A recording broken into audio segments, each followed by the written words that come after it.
Estamos desde Sucat David, Buenos Aires, con nuestro hermano Nehemías Benicio. Nemi, ¿ya qué edad tienes, hermano? 18. 18 años, así que agárrense que el Señor le ha dicho, no tengas en poco tu juventud, sino sé ejemplo de santidad, de buen juicio. Así que, Nemi, te amamos, hermano, bienvenido. Gracias. Bueno, sí, como antes dijo Hugo también, hoy toca el Salmo 95, el cual decidí titular El reposo por, bueno, cuestiones que ya vamos a ver más adelante. Es un salmo escrito por David. No encontré ningún contexto histórico, simplemente vamos a ver que es un salmo de agradecimiento hacia Dios. Y bueno, primero, antes de empezar, nos vamos a hacer una pregunta que por ahí es cliché en la comunidad, pero que es necesario tenerla en mente para poder estudiar el Salmo, ¿no? Que dice, ¿cómo saber si soy oveja del buen pastor, ¿no? Obviamente esta pregunta se responde y bueno, se ve en mayor profundidad en el curso básico, ahí tiene un chivo, pero bueno, por ahora hay un versículo en específico que responde bastante claro esta pregunta, que es Juan 10, del 14 al 29, que lo tengo acá. Entonces lo voy a leer, que dice: yo soy el buen pastor, y conozco mis ovejas, y las mías me conocen, así como el Padre me conoce, y yo conozco al Padre, y pongo mi vida por las ovejas.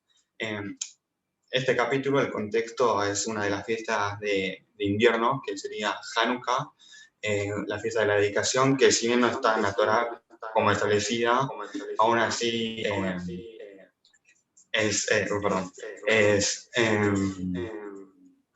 aún así la celebraban, y vemos que, bueno, mismo Yeshua, como vamos a ver en el capítulo, la festejaba, y ese es el contexto básicamente, y ahora seguimos leyendo, que dice: así como el Padre me conoce, y yo conozco al Padre, y pongo mi vida por las ovejas.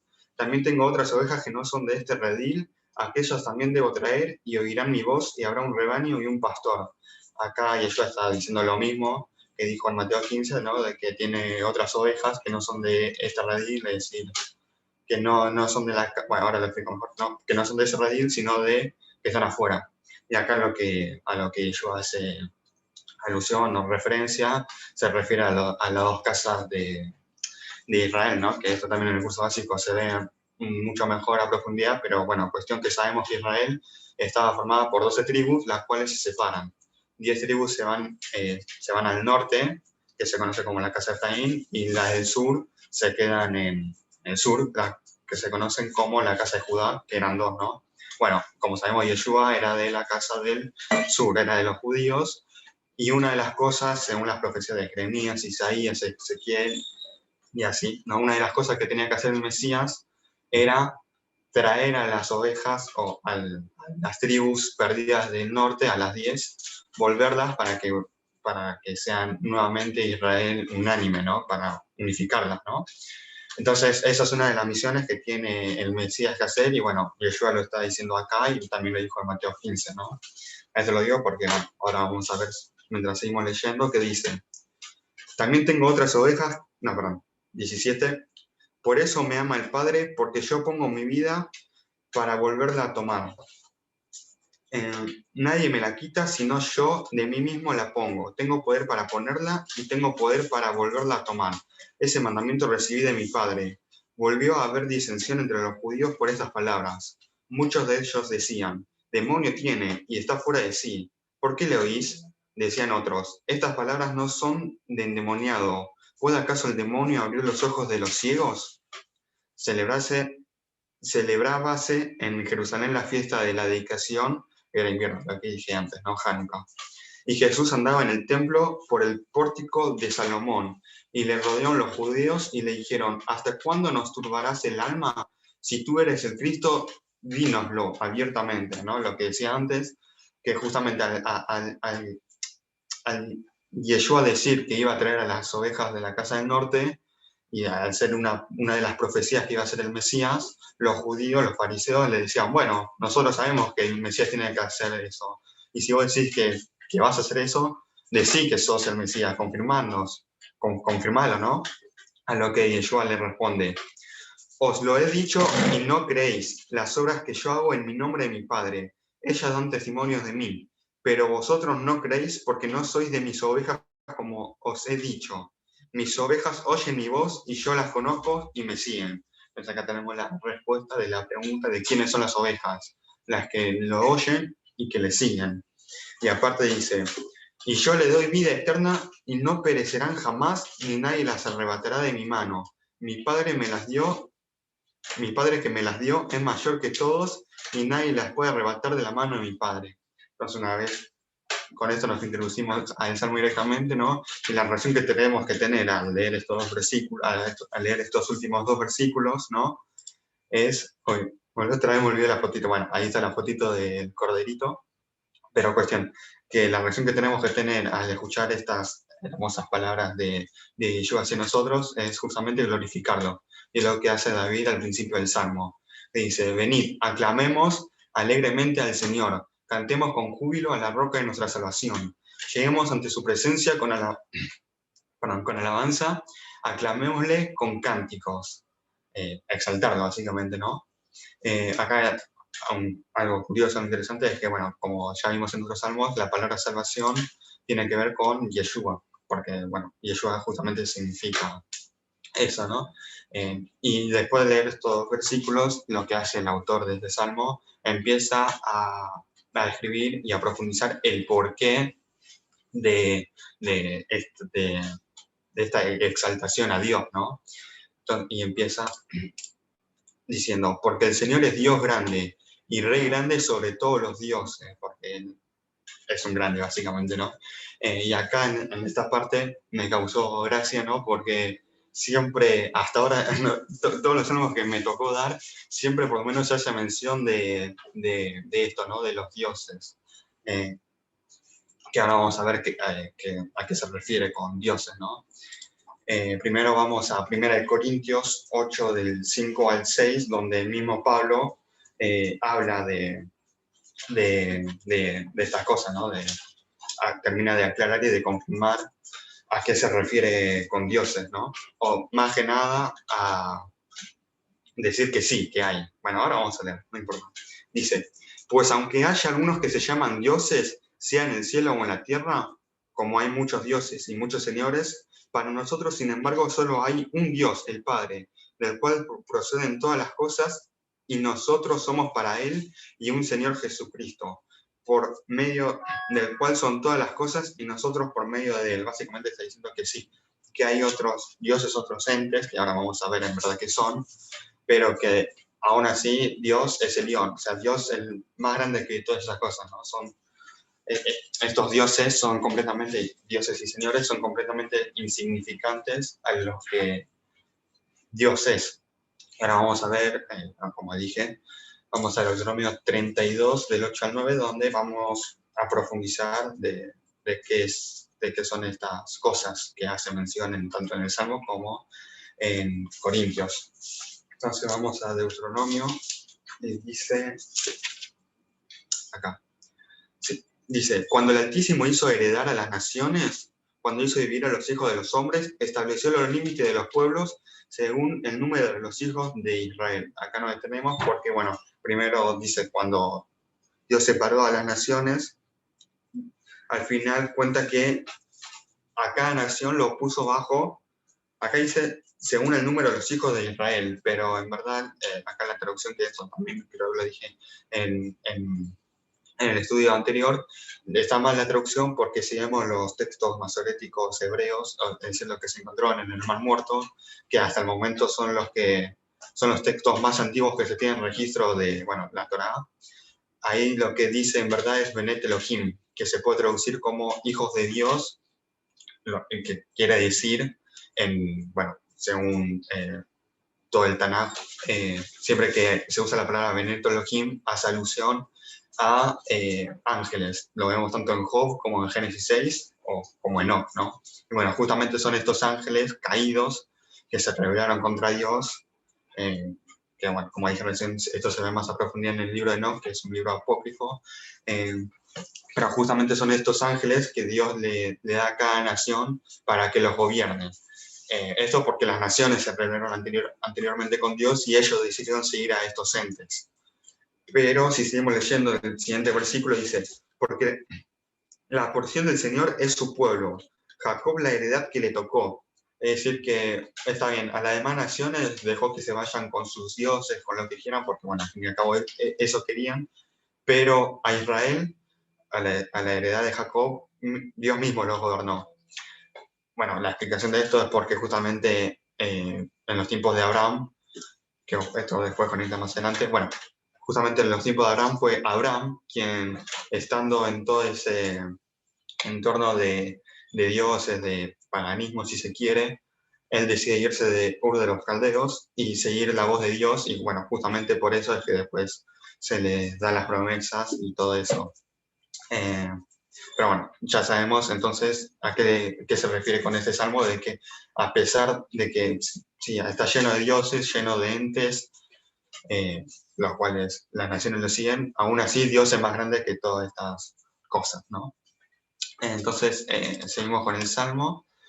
Dice, porque en su mano están las profundidades de la tierra y las alturas de los montes son suyas. Suyo también el mar, pues él lo hizo, y sus manos formaron la tierra seca.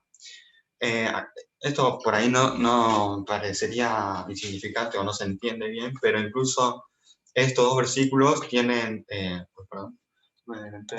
tienen su importancia y es fuerte, inclusive se podría considerar que era revolucionario en su momento, porque lo que se creía antes, y ahora vamos a ver versículos que dan fe de eso, es que las naciones creían que los dioses ocupaban un terreno o se le daba un dominio geográfico. Es decir, por ejemplo, tenemos el ejemplo de Poseidón, que era, por ejemplo, el dios del agua, o los ejemplos de Egipto, que, bueno, si sabemos, cada plaga que Dios le tiró a los egipcios era atacando justamente a uno de sus dioses, ¿no? Por ejemplo, el dios del río Nilo, un ejemplo, ¿no? Pero ahora vamos a ver cómo ahí está, en Primera de Reyes, vamos a ver cómo en Primera de Reyes sucede estas cosas cuando van a atacar a Israel, ¿no? Ahí está, 20. Dice, vino luego el profeta al rey de Israel y le dijo, ve, fortalécete y considera y mira lo que hagas, porque pasado un año el rey de Siria vendrá contra ti. Y los siervos del rey de Siria le dijeron, sus dioses son dioses de los montes, por eso nos han vencido, mas si peleáremos con ellos en las llanuras, se verá si no los vencemos. Justamente acá los sirios creían que habían perdido la batalla anterior porque Dios, o ellos veían como Dios, no lo veían a Dios, pero creían que el Dios de Israel era un Dios solo de los montes. Entonces dice, como estrategia militar, dice, bueno, pasamos a las llanuras, que ahí está nuestro Dios supuestamente, y ahí presentemos batalla y seguramente le ganamos. Pero sigue diciendo, haz pues así, saca a los reyes cada uno de su puesto y pon capitanes en lugar de ellos. Y tú fórmate otro ejército como el ejército que perdiste, caballo por caballo y carro por carro. Luego pelearemos con ellos en campo raso y veremos si no los vencemos. Y él les dio oído y los hizo así. Pasado un año, Ben-Hadad pasó revista al ejército de los sirios y vino a Afec para pelear contra Israel. Los hijos de Israel fueron también inspeccionados y tomando provisiones fueron al encuentro de ellos y acamparon los hijos de Israel delante de ellos como dos rebañuelos de cabras y los sirios llenaban la tierra. Ahora viene lo interesante que dice, vino entonces el varón de Dios al rey de Israel y le habló diciendo, así dijo el Señor, por cuanto los sirios han dicho, el Señor es Dios de los montes y no Dios de los valles, yo entregaré toda esta gran multitud en tus manos para que conozcáis que yo soy el Señor. Está diciendo básicamente, está bien, los sirios piensan que yo solo soy Dios de los montes, bueno, por decir eso, también le vamos a ganar las llanuras. ¿Por qué? Bueno, ahora lo vamos a ver más adelante, ¿no? Vamos a Segunda de Reyes, que es otro suceso donde también se hace mención de esta mentalidad que tenían las naciones sobre los dioses. Y bueno, el contexto de Segunda Reyes 5 es la historia de Eliseo y Naamán, ¿no? Y bueno, para que no saben, la historia es, Naamán era un general sirio que tenía lepra y no podía curarse de ningún lado, entonces lo mandan a verse con el profeta Elías. Elías lo manda que se dé 7 chapuzones en el río Jordán y bueno, se cura. Y dicho hecho, se cura, ¿no? Y ahora lo que voy a leer es lo que pasó después de eso. Y volvió al varón de Dios, él y toda su compañía, y se puso delante de él y dijo, he aquí ahora conozco que no hay Dios en toda la tierra, sino en Israel. Te ruego que recibas algún presente de tu siervo. Mas él dijo, vive el Señor en cuya presencia estoy y no aceptaré. Y le instaba que aceptara alguna cosa, pero él no quiso. Entonces Naamán dijo, te ruego pues, de esta tierra no se dará a tu siervo la carga de un par de mulas, porque de aquí en adelante tu siervo no sacrificará holocausto ni ofrecerá sacrificio a otros dioses, sino al Señor. Acá, para el que no entendió, porque yo tampoco había entendido al principio, Naamán le pregunta literalmente si se puede llevar tierra de Israel para ponerla allá en su nación, en su país, en Siria, y ahí poder hacer holocausto, ¿no? O sea, acá otra vez refleja la mentalidad que tenían las naciones de ok, sí o sí necesito tener la tierra del Dios, del Dios o de los dioses, porque si no la tengo, es como estar fuera de su jurisdicción, ¿cómo era? Jurisdicción, perdón. Otra vez esa mentalidad de lo físico, ¿no? Y sigue diciendo, bueno, cuestión que el siguiente versículo es Naamán diciendo que no le tenga en cuenta, le pide al profeta y a Dios que no tenga en cuenta cuando vaya al templo, porque él tenía que volverse a su tierra y al ser general, él estaba todo el tiempo al lado del rey, ¿no? Entonces dice que no tenga en cuenta, que lo perdone cuando vaya al templo del Dios, ¿cuál Dios? Del Dios Rimón, y vaya con el rey y el rey se incline y haga que se incline, que lo perdone por haberse arrodillado ante otro Dios, pero que en su corazón sabe que ese Dios no es nada, que el verdadero Dios es el Dios de Israel, ¿no? Y esto también lo podemos ver más adelante en Romanos 19, que justamente dice lo que importa es lo del corazón, o sea, que creyese de todo corazón. Y por eso es que Elías le responde, ve en paz, ¿no? Que no hay drama, que no hay problema, ¿no? Y ahora vamos al Salmo 139, donde nos termina el mismo rey David diciendo dónde está Dios, ¿no? Porque ya vimos los anteriores ejemplos que mostraban que cada Dios parecía que estaba en cierto territorio. Bueno, acá Dios dice acá David dice dónde está su Dios, dónde está el Dios, nuestro Dios. Él dice, ¿a dónde me iré de tu espíritu? ¿De dónde huiré de tu presencia? Si subiera a los cielos, allí estás tú. Y si en el Seol hiciera mi estrado, he aquí, allí tú estás. Si tomare las alas del alba y habitar en el extremo del mar, aún allí me guiará tu mano y me asirá tu diestra. Si dijere ciertamente las tinieblas, me encubrirán, aún la noche resplandecerá alrededor de mí. Aún las tinieblas no encubren de ti y la noche resplandece como el día. Los mismos te son las tinieblas que la luz. Entonces ya con esto podemos completar los anteriores versículos, ¿no? O sea, Dios está en todas partes, no está en un lugar chiquitito, ¿no? Él creó el mundo, Él está en todas partes. Entonces ahora seguimos.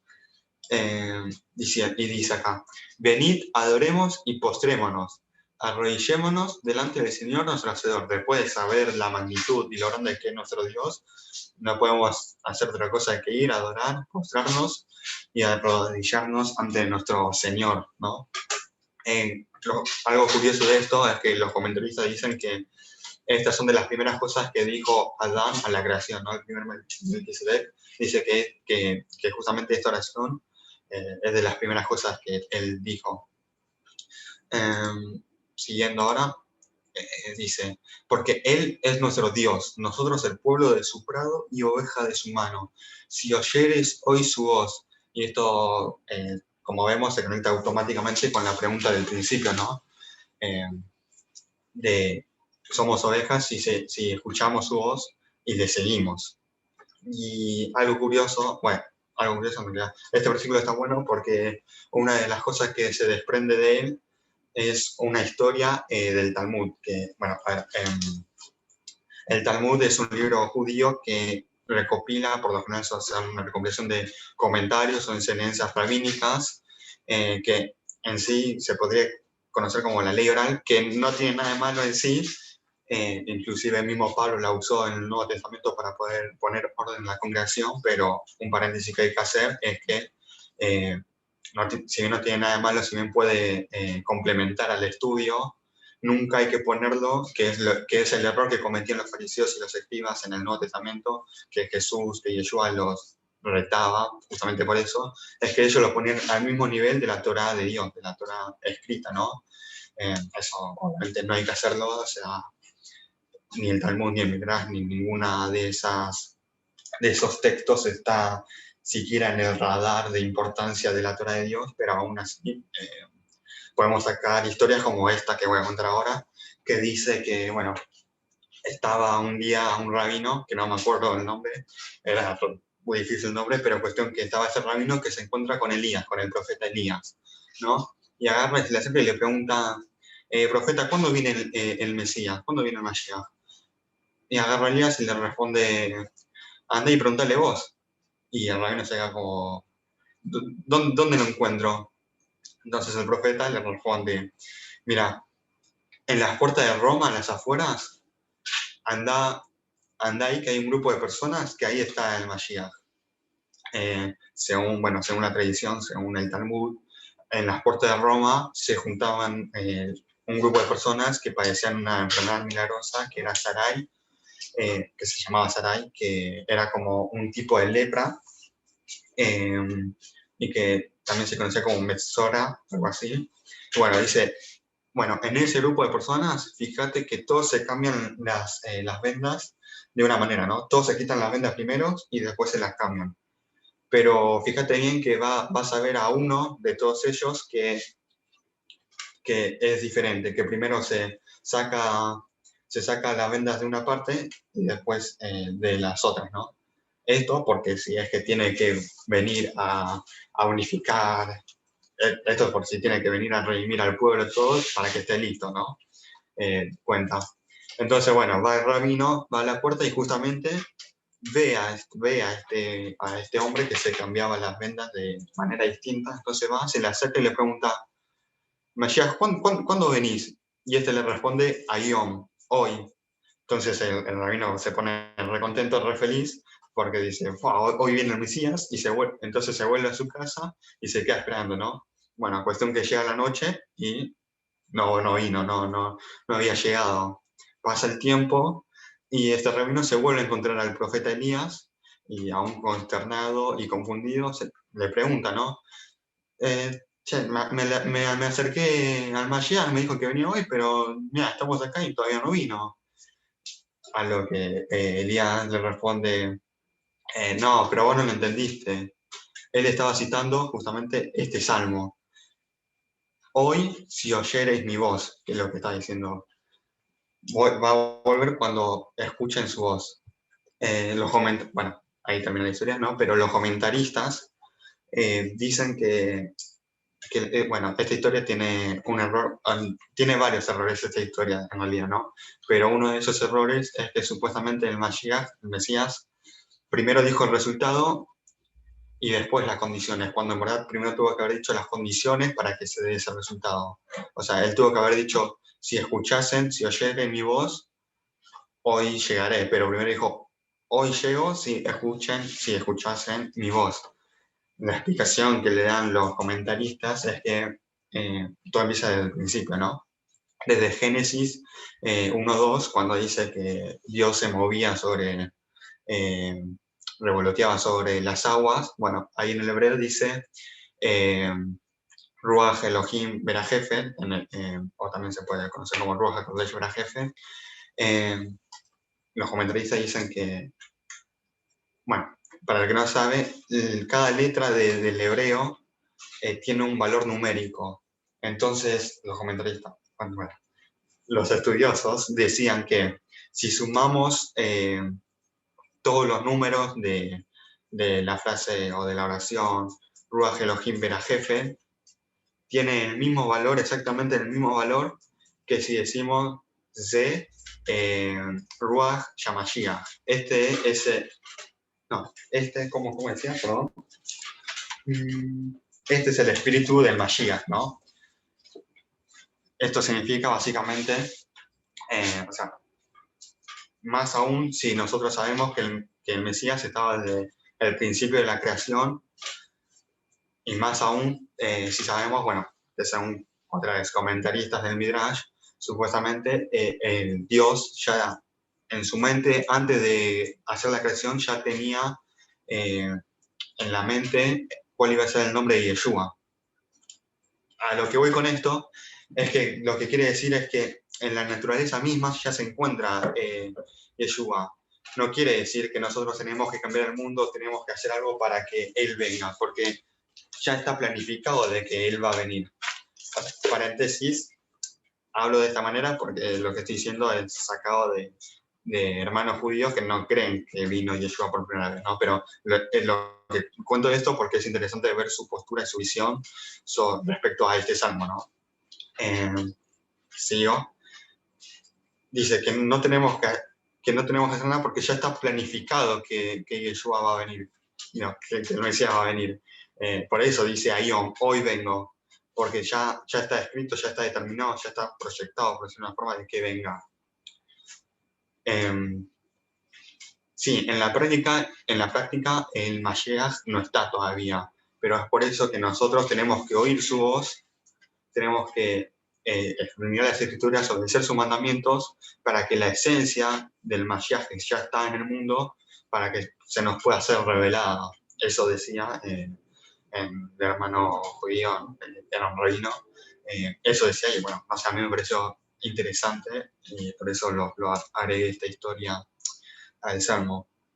Pero bueno, podemos seguir ahora, que dice, si oyereis hoy su voz, no endurezcáis vuestro corazón como en Meriba, porque en el día de Masá, como en el día de Masá en el desierto. Como dicen, muchos son los llamados, pocos los escogidos, justamente depende de que nosotros no endurezcamos nuestro corazón. Y acá pone ejemplo lo que sucedió, bueno, en el desierto de Meriba,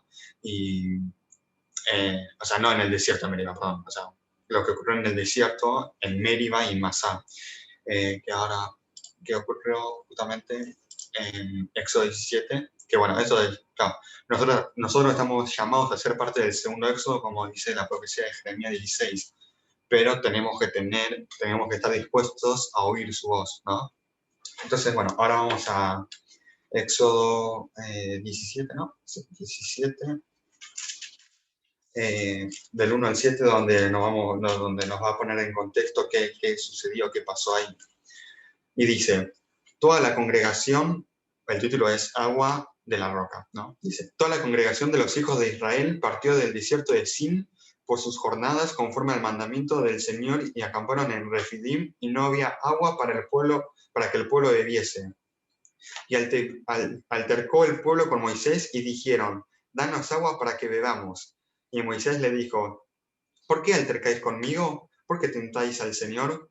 Así que el pueblo tuvo allí sed y murmuró contra Moisés y dijo, ¿por qué nos hiciste subir de Egipto para matarnos de sed a nosotros, a nuestros hijos y a nuestros ganados? Entonces clamó Moisés al Señor diciendo, ¿qué haré con este pueblo? De aquí a poco me matan a piedras, a pedrazos. Y el Señor dijo a Moisés, pasa delante del pueblo y toma contigo de los ancianos de Israel y toma también en tu mano tu vara con el que golpeaste el río y ve. He aquí yo estaré delante de ti sobre la peña de Enoreb y golpearás la peña y saldrán de ellas aguas y beberá el pueblo. Y Moisés lo hizo así en presencia de los ancianos de Israel. Y llamó el nombre de aquel lugar Masá y Meriba, por la rencilla de los hijos de Israel, y porque tentaron al Señor diciendo, ¿esta pues el Señor entre nosotros o no? Bueno, básicamente el significado de Meriba es queja, porque justamente se quejaron con Moisés y con Dios de que tenían sed, y bueno, Masá porque hubo altercado, porque hubo problemas, porque hicieron problemas, mejor dicho. Porque a pesar de haber contemplado, que eso lo vamos a ver ahora un poquito más adelante, que a pesar de haber contemplado todos los milagros, aún así se quejaban y ponían en duda a Dios, ¿no? Entonces dicen, falta, me olvidé de decir, entonces justamente no seamos como este pueblo que a pesar de haber salido de Egipto, de haber presenciado todos esos milagros, no seamos como ellos de quejarnos y de endurecer así nuestro corazón. No, esa es como la enseñanza de ese versículo, de este versículo, digo. Entonces seguimos, dice, donde me tentaron vuestros padres, me probaron y vieron mis obras. 40 años estuve disgustado con la nación y dije, pueblo es el que divaga de corazón y no han conocido mis caminos. Justamente el pecado de Israel en ese momento fue poner en duda, el cuestionar a Dios después de haber visto con sus propios ojos todo lo que Él había hecho por ellos. O sea, nada, eso. O sea, que no cometamos ese mismo error. Entonces, siguiendo, dice, por tanto juré en mi furor que no entrarían en mi reposo. Algo que me olvidé de decir es que acá divaga de corazón también se puede ver como corazón desviado, ¿no? Como un corazón que no está firme justamente a lo que Dios le había prometido y las cosas hermosas que le había dicho a su pueblo. Entonces, ya para ir con el último versículo, dice, por tanto juré en mi furor que no entrarían en mi reposo.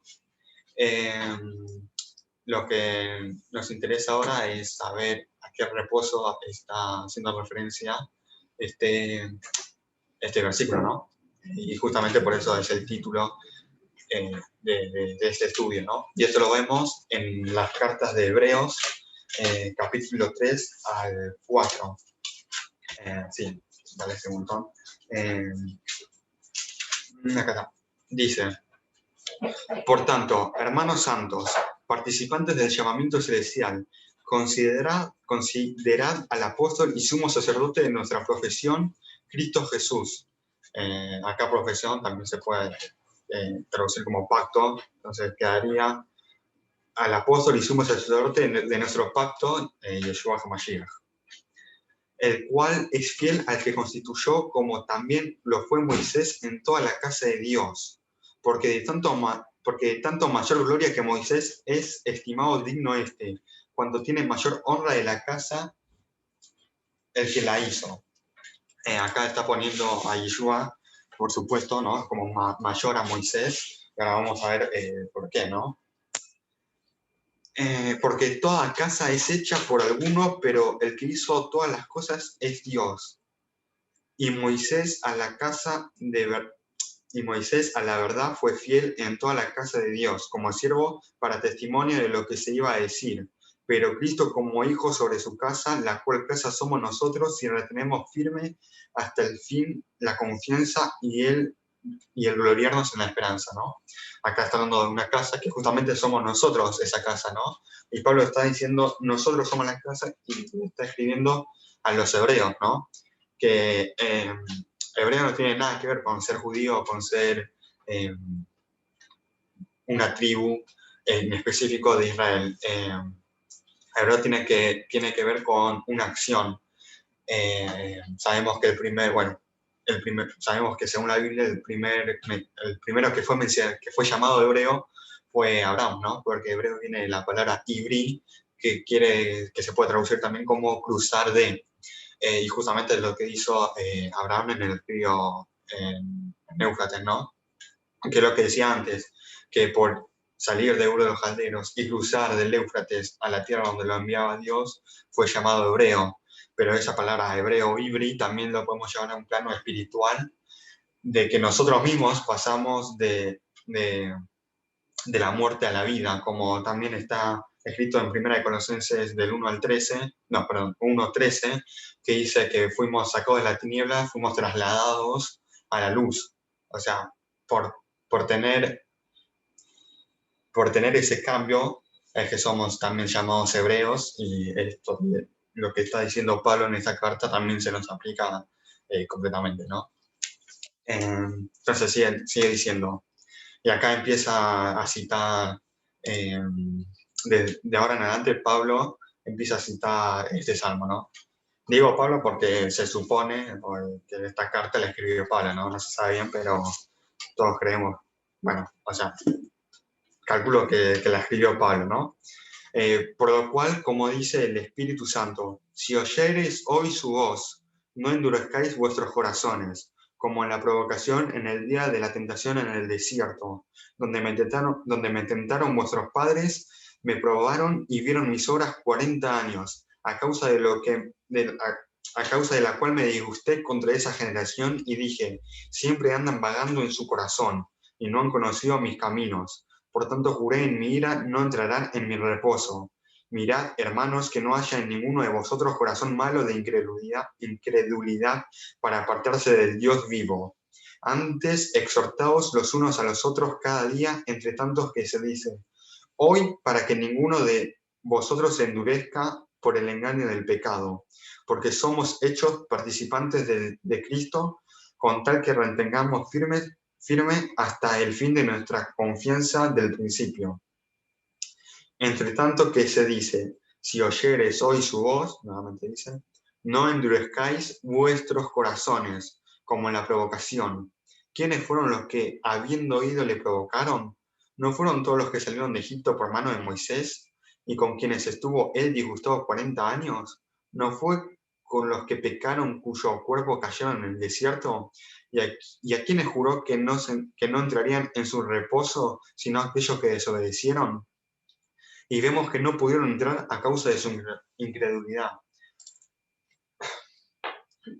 porque no fueron fieles a las promesas de Dios, porque no creyeron en la palabra de Dios, es que no entraban a la tierra prometida.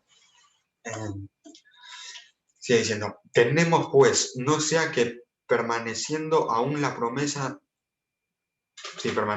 permaneciendo aún en la promesa de entrar en su reposo, alguno de vosotros parezca no haberle alcanzado, porque también a nosotros se nos ha anunciado la buena nueva como a ellos, pero no les aprovechó el oír la palabra por no ir acompañado de la fe en lo que lo oyeron, las buenas nuevas. Justo hoy vimos en el curso básico a qué se refiere las buenas nuevas, no el evangelio, ¿no? Y dice que no fueron fieles a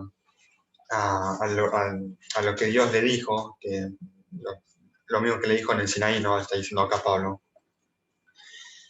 Entonces, sigue diciendo, porque en cierto lugar dijo así del séptimo día, y reposó Dios de todas sus obras en el séptimo día.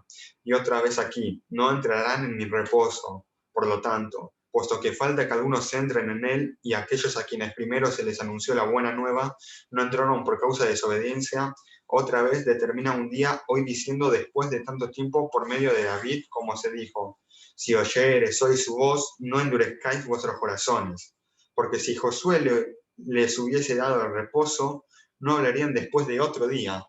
Lo que nos muestra acá es que está hablando de dos reposos, ¿no?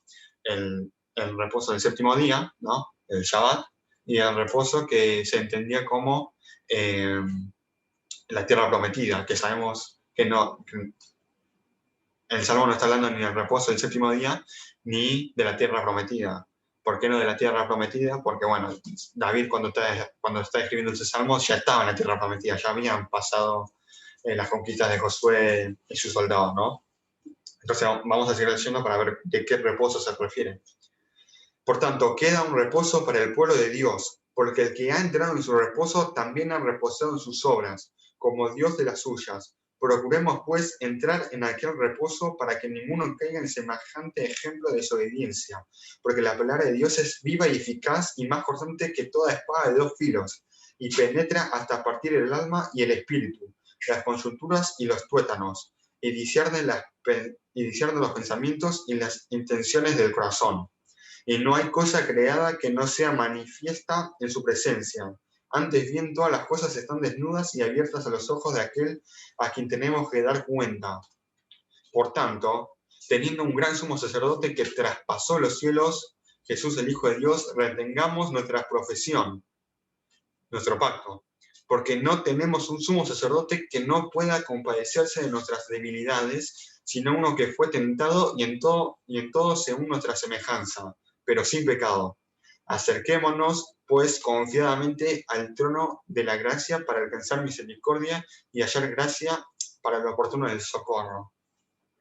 Entonces, ahora nos preguntamos cuál es el reposo y una pista que tenemos para saber a cuál se refiere, lo encontramos en el mismo capítulo, en Hebreos 4:12, que dice: porque la palabra de Dios es viva y eficaz, y más cortante que toda espada de dos filos. Esto se termina de aclarar en Isaías 27.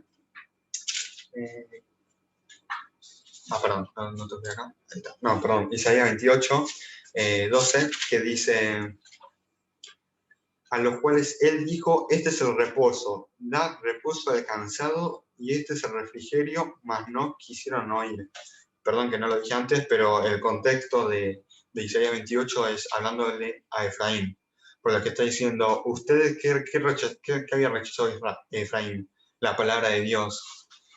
Lo que está diciendo es que ustedes rechazaron mi reposo, ustedes rechazaron mi palabra, y se mandaron cualquiera, y también conecta con lo que pasó en el desierto.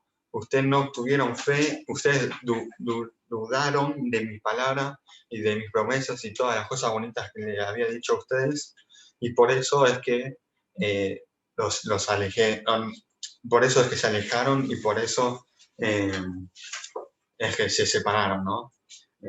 Algo que algo que podemos llevarnos como reflexión es que podemos dudar de absolutamente todo, menos de lo que Dios nos dice, menos de las palabras de Dios, y menos después de haber visto todas las grandezas que Él ha hecho a lo largo de la historia, ¿no?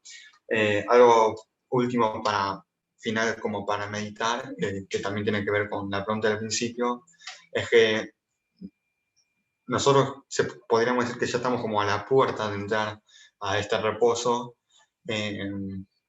eterno, ¿no? Y que por eso tenemos que cuidar de no cometer el mismo error que cometieron los israelitas en el desierto, porque antes leí Éxodo 17, que fue solo una vez, pero sabemos que constantemente era el pueblo quejándose frente a Moisés y frente a Dios, era una queja constante. Entonces no cometamos el mismo error de todo el tiempo poner a prueba a Dios o de dudar de su poder, porque al final no vamos a poder entrar en su reposo, ¿no?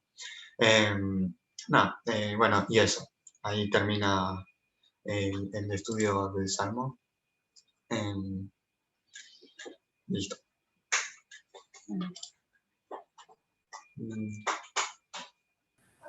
Gracias, querido Nemi. Hasta aquí llega la grabación del día de la fecha.